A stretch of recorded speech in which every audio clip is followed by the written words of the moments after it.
Hello and welcome to this new video of The Dark Eye. Let's go. My lord, a cry in the dead of night. We went in search. Oh, my lord, her grave disturbed, sir. Her enshrouded body, bloody, yet still breathing. Oh, yes, alive. Oh, sir, look.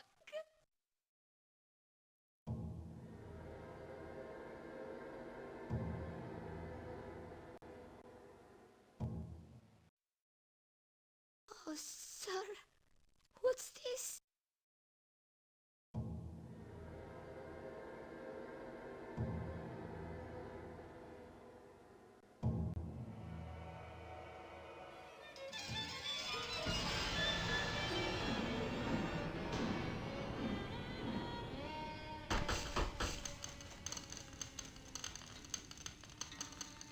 Game kind of froze there.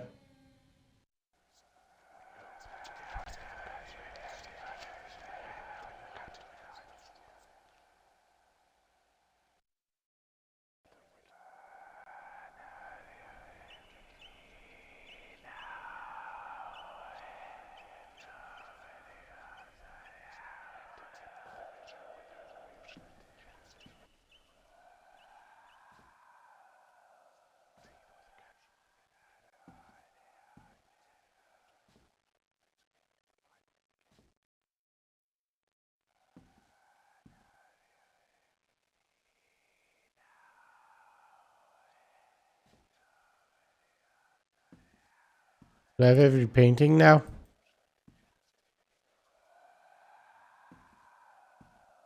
I've lost this one. And I've lost this one. Wonder why. Weird.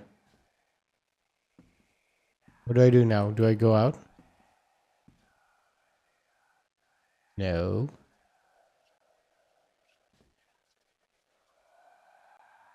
Go back up?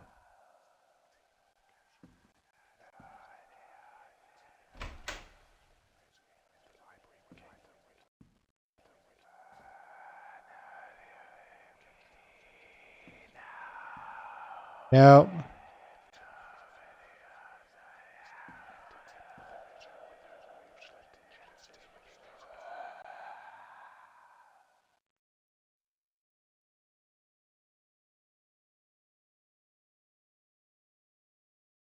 Is this all going to be the same one? Yep.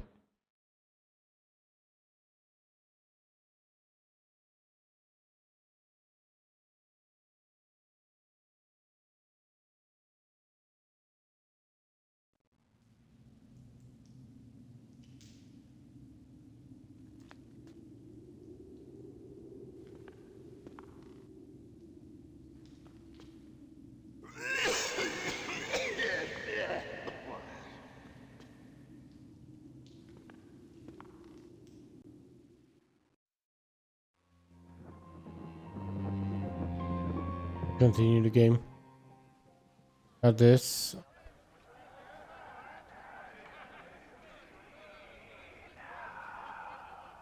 I gotta find something new then. I'll play the piano.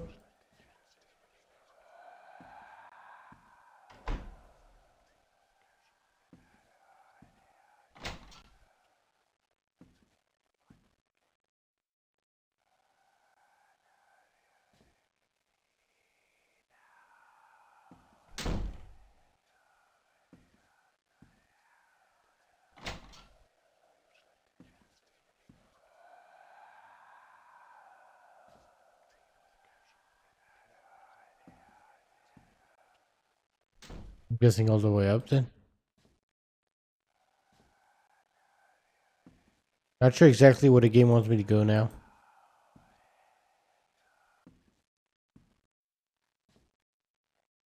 It's kind of neat that they allow you to play from like different perspectives, but it doesn't really add much to the story.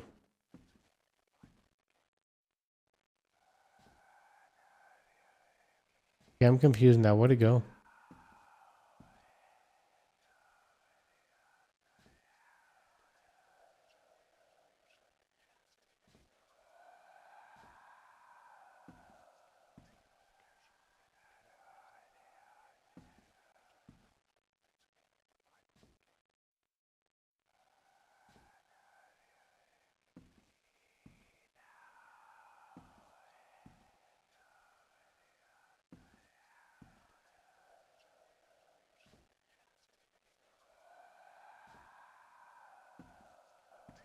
Okay, so now this one should have been added back. Oh, do I need to like complete the painting collection here in order to continue? I don't know why this one is gone. Because I just checked. It should be back. Pretty sure I've checked everywhere now. Can't do anything about those doors.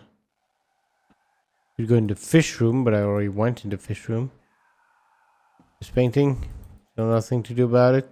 Nope. Downstairs is just like the courts. Okay, now I'm confused. I don't know what to do. Because there's nothing special down here.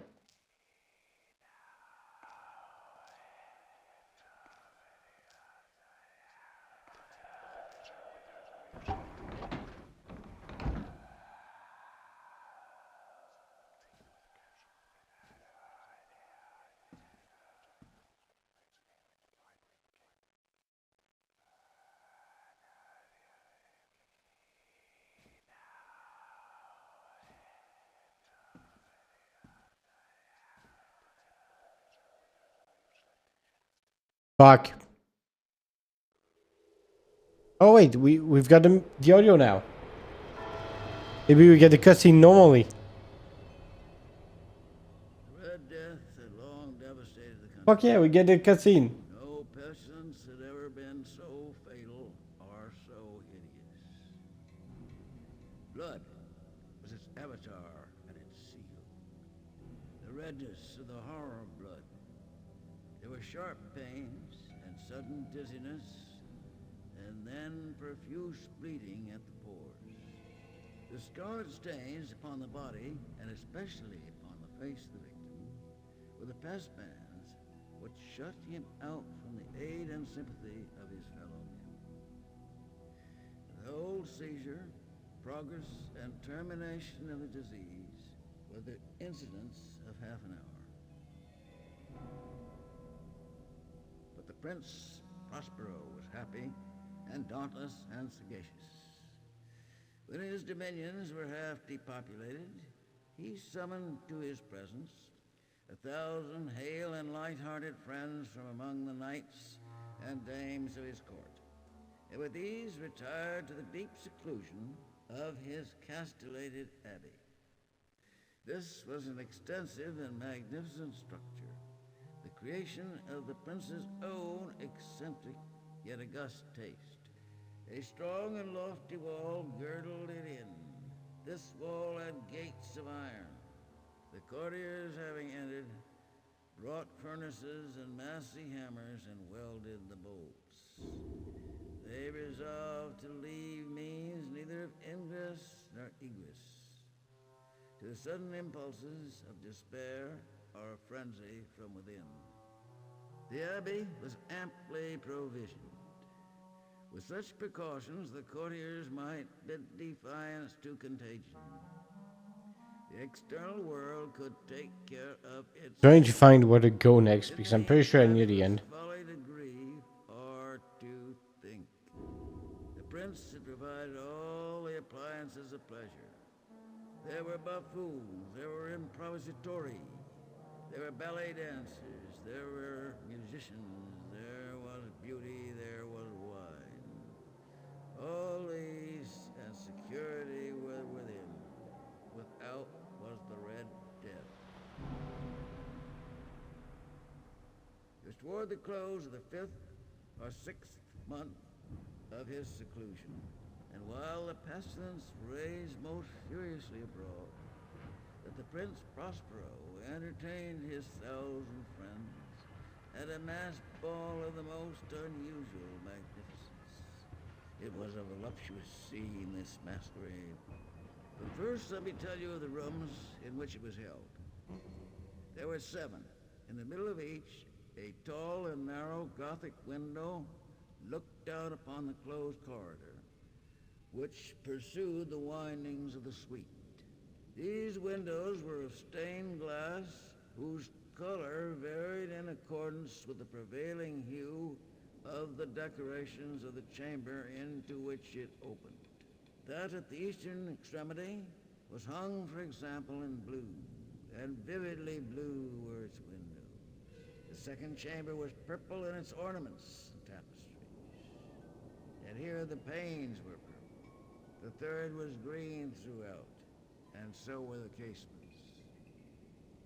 The fourth was furnished and lighted with orange, the fifth with white, the sixth with violet. The seventh apartment was closely shrouded in black velvet tapestries that hung all over the ceiling and down the walls, falling in heavy folds upon a carpet of the same material and hue. But in this chamber only, the color of the windows failed to correspond with the decorations. The panes here were scarlet, a deep blood color. In the corridors that followed the suite, there stood, opposite to each window, a heavy tripod bearing a brazier of fire. This projected its rays through the tinted glass and so glaringly illumined the room. And thus were produced a multitude of gaudy and fantastic appearances. But in the western or black chamber, the effect of the firelight that streamed upon the dark hangings through the blood-tinted panes was ghastly in the extreme, and produced so wild a look upon the countenances of those who entered that there were few of the company bold enough to set foot within its precincts. Yeah, so apparently I'm almost done with the game. It was in this apartment also that there stood against the western wall a gigantic clock of ebony. Its pendulum swung to and fro with a dull, heavy, monotonous clang. And when the minute hand made the circuit of the face, the hour was to be stricken. There came from the brazen lungs of the clock a sound which was clear and loud and deep and exceedingly musical, but of so peculiar a note and emphasis that at each lapse of an hour, the musicians of the orchestra were constrained to pause in their performance to hearken to the sound. And thus the waltzers perforce ceased their revolutions, and there was a brief disconcert of the whole company. And while the chimes of the clock yet rang, it was observed that the giddiest grew pale, and the more aged and sedate passed their hands over their brows, as if in confused reverie or meditation. But when Unless the it works echoes now. fully ceased, a light laughter at once pervaded the assembly.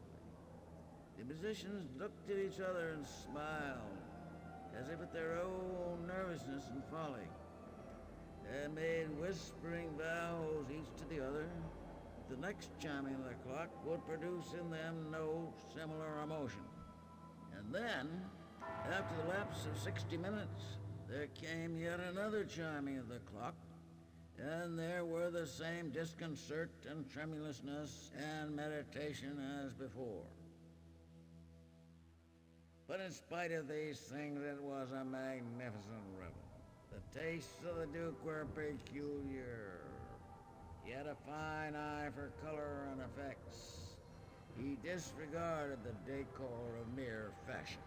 His plans were bold and fiery, and his conception glowed with barbaric luster. There are some who would have thought him mad. His followers felt that he was not. It was necessary to hear and see and touch him to be sure that he was not. He had directed in great part the embellishments of the 7 chambers upon occasion of this great fete, and it was his guiding taste which had given character to the masqueraders. He's sure they were grotesque. There was much glare and glitter and piquancy and phantasm. There were arabesque figures with unsuited limbs and appointments. There were delirious fancies such as the madman fashions. There was much of the beautiful, much of the wanton, much of the bizarre, something of the terrible, and not a little of that which might have excited disgust. To and fro in the seven chambers there stalked a multitude of dreams, and these, the dreams, right in and about, taking hue from the rooms, and causing the wild music of the orchestra to seem as the echo of their steps. Until at length there commenced the sounding of midnight upon the clock, and then the music ceased as I have told, and the evolutions of the waltzers were quieted, and there was an uneasy cessation of all things as before. But now there were 12 strokes to be sounded by the bell of the clock, and as it happened, perhaps, that more of thought crept with more of time into the meditations of the thoughtful among those who reveled. And thus do it happen, perhaps, that before the last echoes of the last chime had utterly sunk into silence, that there were many individuals in the crowd who had found leisure to become aware of the presence of a masked figure. The rumor of the new presence having spread itself whisperingly around, there arose at length from the whole company a buzz or murmur expressive of disapprobation and surprise, then finally of terror, of horror, and of disgust. Yeah, I'm nearly done with the game, but like, it says something on a guide. I'm like, when? Could have created such sensation. In truth, the Because apparently I've done everything correctly. was nearly unlimited, but the figure in question had out-Heroded Herod, and gone beyond the bounds of even the prince's indefinite decorum.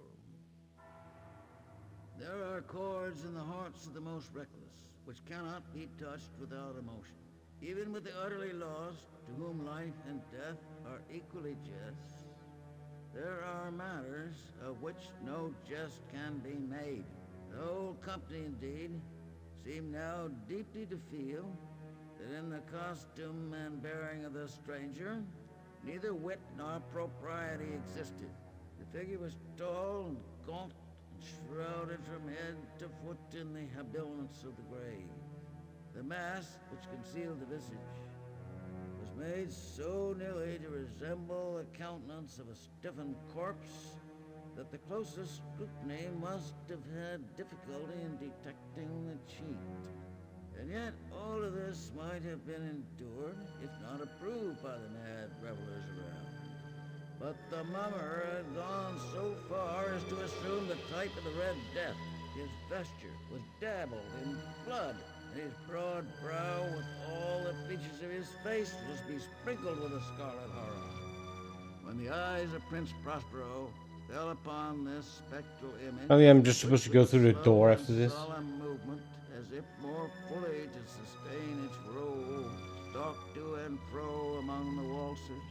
He was seen to be convulsed with a strong shudder, either of terror or distaste, whereupon his brow reddened with rage. Who dares, he demanded harshly of his courtiers who stood near him, who dares insult us with this blasphemous mockery? Seize him and unmask him, that we may know whom we have to hang at sunrise from the battlements. Within the eastern or blue chamber, in which stood the Prince Prospero as he uttered these words, they rang throughout the 7 rooms loudly and clearly. For the prince was a bold and robust man, and the music had become hushed at the waving of his hand. At first, as he spoke, there was a slight rushing movement of pale courtiers in the direction of the intruder, who, at the moment, was also near at hand, and now, with deliberate and stately step, made closer approach to the speaker. But from a certain nameless awe with which the mad assumptions of the mummer had inspired the whole party, there were found none who put forth hand to seize him, so that, unimpeded, he passed within a yard of the prince's person. And while the vast assembly, as if with one impulse, shrank in the centers of the rooms to the wall. Oh, there's a thing I didn't do with Baroness, apparently. Which might be why I haven't finished the game, because I've done everything else, but Baroness not.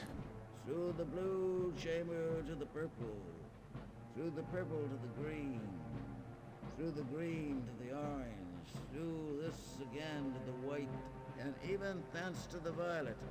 Every decided movement had been made to arrest him.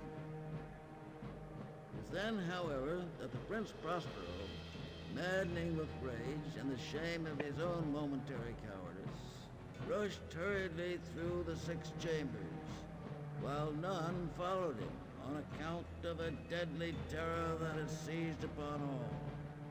Yeah, this cutscene is long. A drawn dagger, and had approached in rapid impetuosity to within 3 or 4 feet of the retreating figure, when the latter, having attained the extremity of the velvet apartment, turned suddenly and confronted his pursuer. There was a sharp cry, the dagger dropped gleaming upon the sable carpet, upon which, instantly afterwards, fell prostrate in death the Prince Prospero. Then, summoning the wild courage of despair, a throng of the revelers at once threw themselves into the black apartment, and seizing the mummer, whose tall figure stood erect and motionless within the shadow of the ebony clock, gasped in unutterable horror at finding the grave cerements and the corpse-like mask, which they held with so violent a rudeness, untenanted by any tangible form.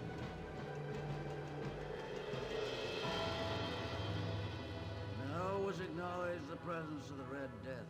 He had come like a thief in the night, and one by one dropped the revelers in the blood-bedewed halls of their revel, and died each in the despairing posture of his fall.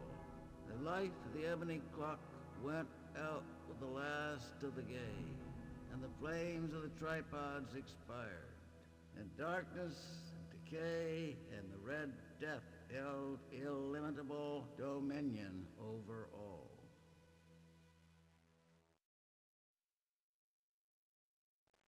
Okay, perfect. Let's not click that.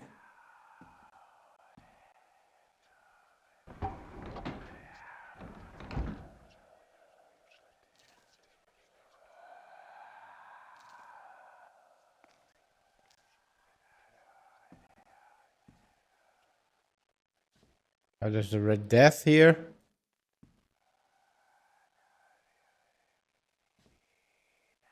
Okay, there's every painting. So I need to look at every painting.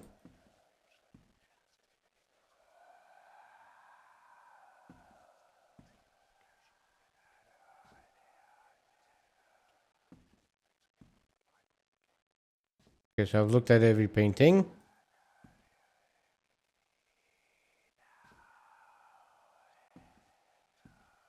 Now there's one tale I haven't done properly. And that's the ending of Baroness. So, where was Baroness again? Baroness, that was a bird.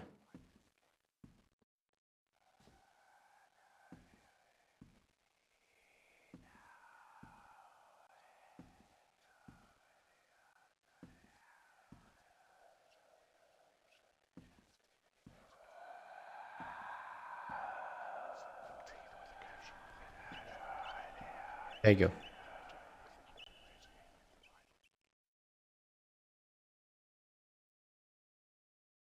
So here, I have the guide for Baroness. It's actually fairly easy.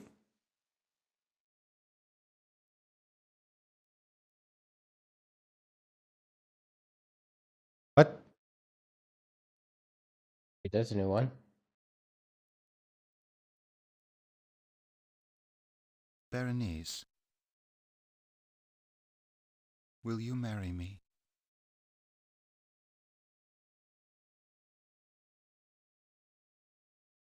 Aegeus. Oh, Aegeus. Of course I will.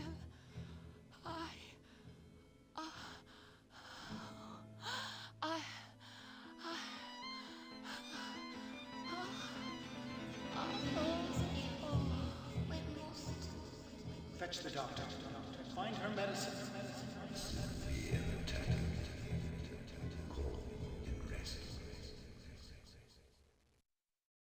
I do not remember this part.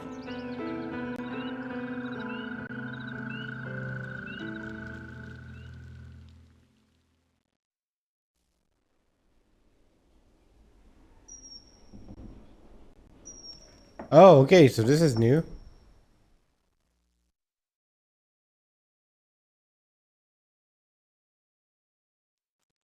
He's made me very happy. Okay, so I'm lost. The guy doesn't talk about this, I don't think. Miss Berenice, you're soon to be married. Oh my, oh my. That is one way to celebrate.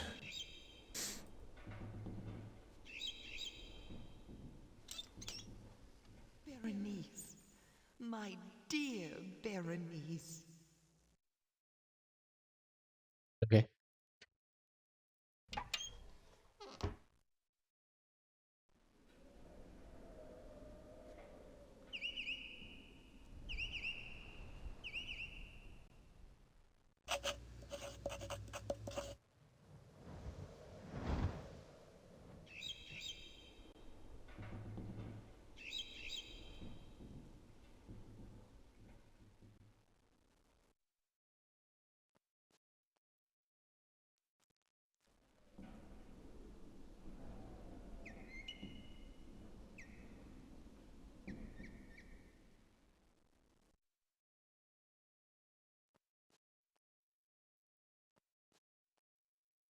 Can I go out the door? Yes.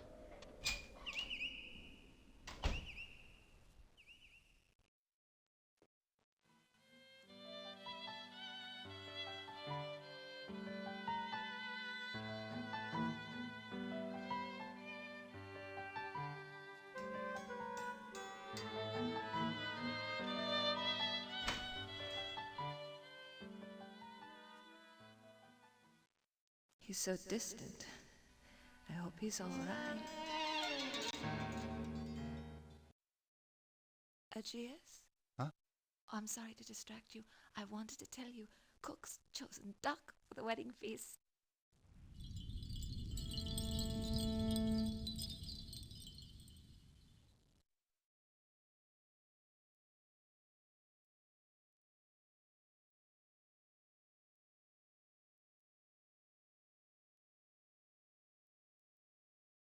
I'm supposed to click the eyes? Aegeus? Darling? Good. Oh, you're occupied. I'll return at a better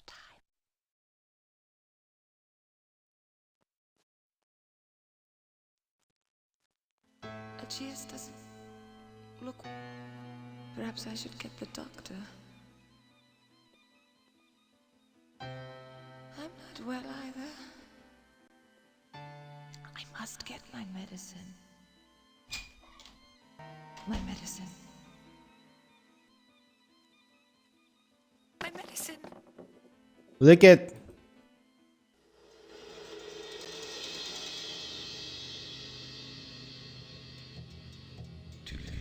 What's to be done? Oh my, oh my. She's gone.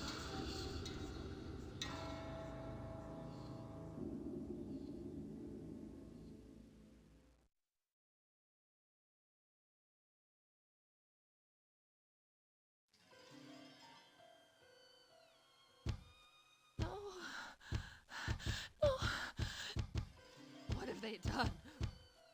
Help! Help! Let me out! Please! I'm alive! Alive!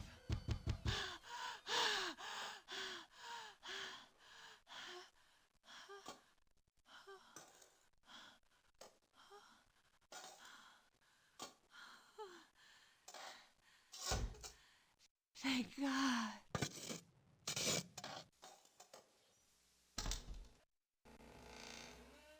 Hi.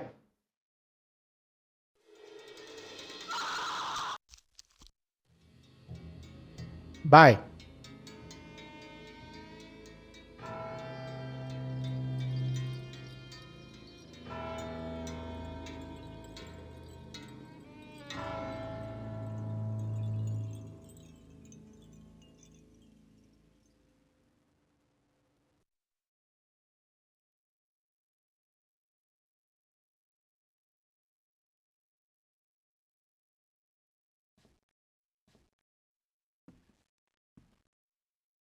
What the fuck?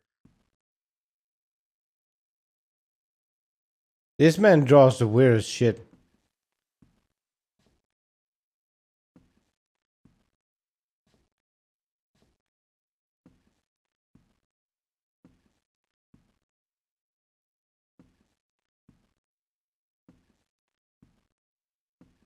Can I go out now? Nope.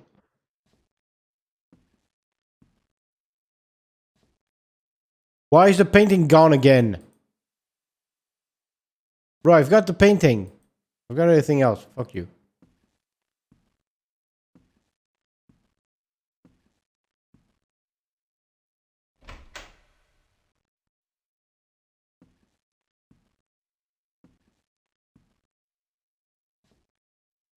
So now what? I'm back in the normal world, so I need to find the next step. Probably not in here. His brother, maybe? Not in here. But the room that is totally fucking missing a wall.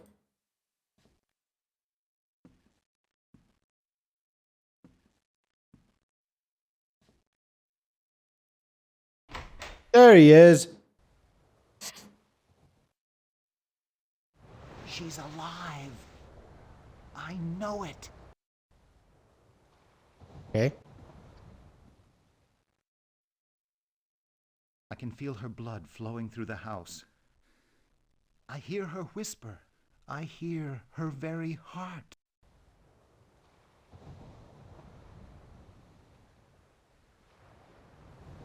I've pounded at the door to her vault. I swear, I hear rustling within. Do you understand? She lives.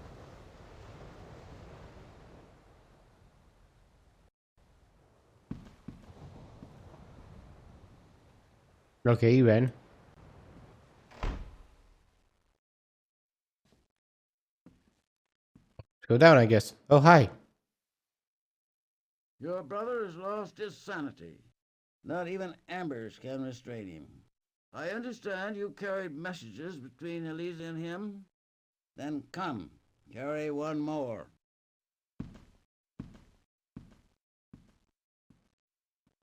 Okay.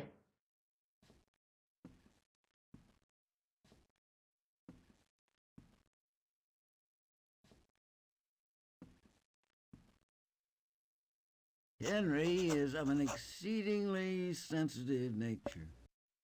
When such a man succumbs to delusions, it's best to bring him slowly around by way of that same delusion. He believes Elise to be alive. Let him receive a letter from her. Deliver him this message. Let him believe it to be from Elise. Let him read by her own hand that she is no more.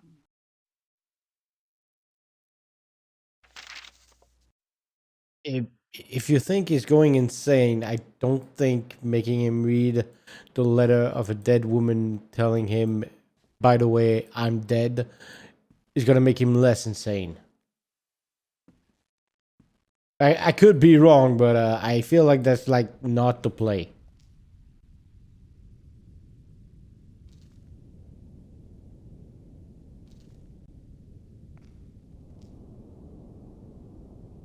Where is he?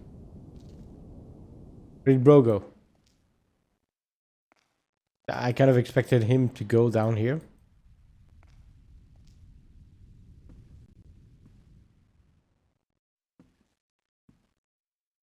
Okay, the fucking painting is gone again. I don't know why it keeps going away. You must help me.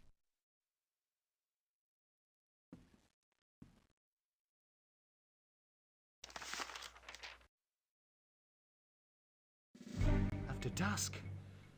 It's after dusk now. Fuck. Maybe I should have read that letter.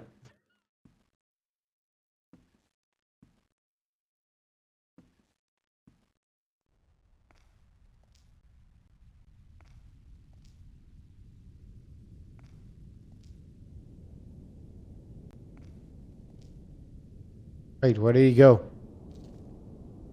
I really should have read that letter. Maybe I couldn't have.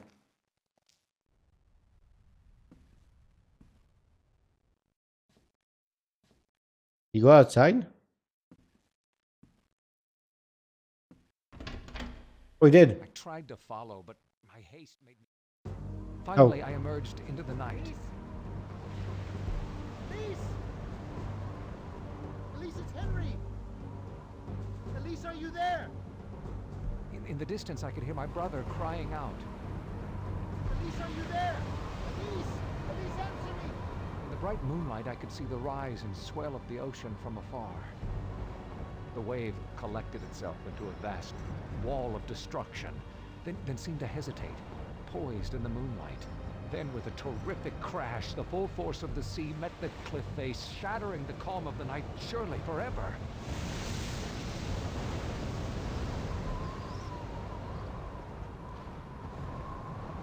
Okay. Miraculously, Henry had escaped.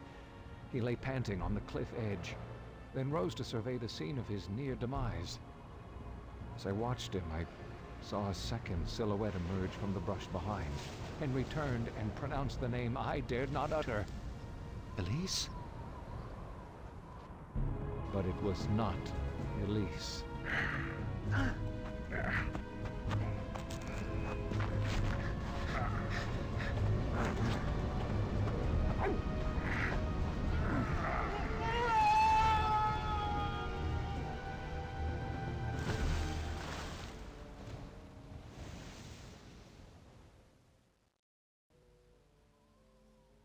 Okay.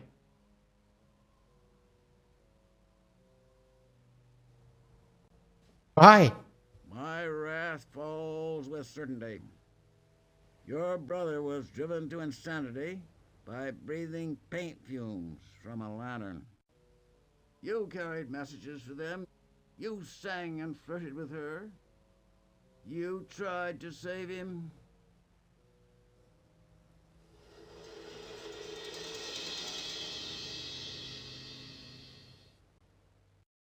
Great.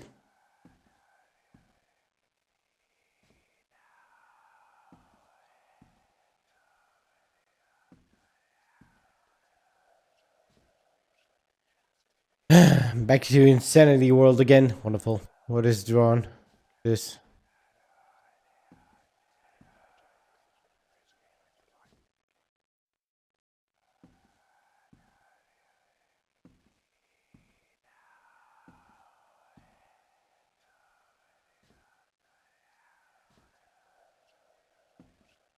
Well, now what? Can I go through the door? No. Do I want to go upstairs, maybe?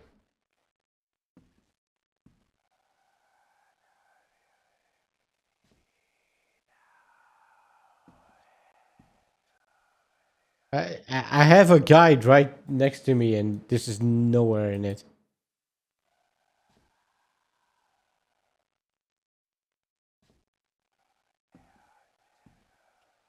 I'm very fucking confused.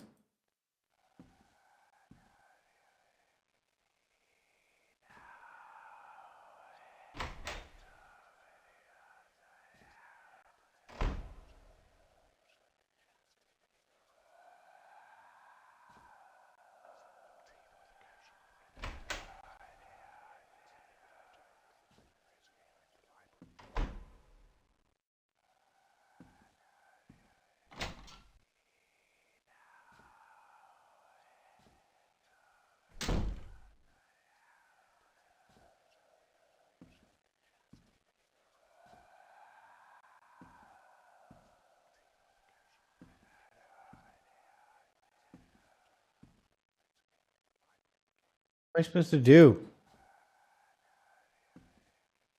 Descending part is so fucking confusing.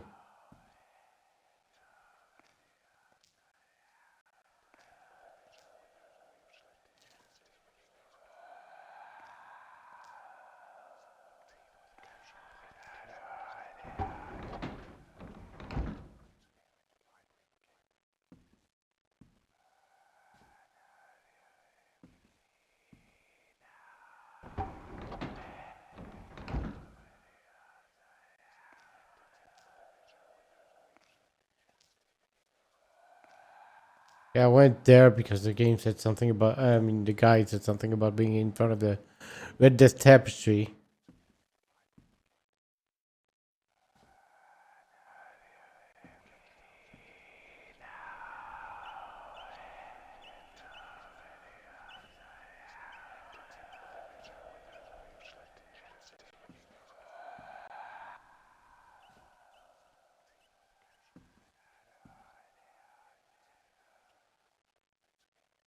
I think the whispers get louder. Closer I am to something.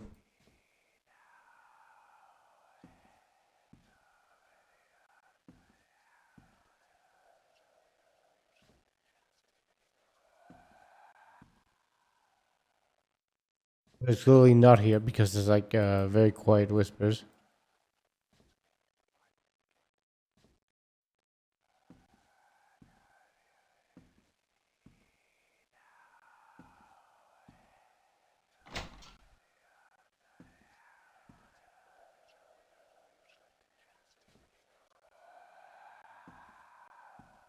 I don't know where to go. So you know what? I'm gonna stop there for this video and I'm gonna really quickly check my guide. See where the fuck they want me to go now. Thank you all so much for watching this video of the Dark Eye. I hope you enjoyed it. I'll see you all next time in the next video. Bye bye.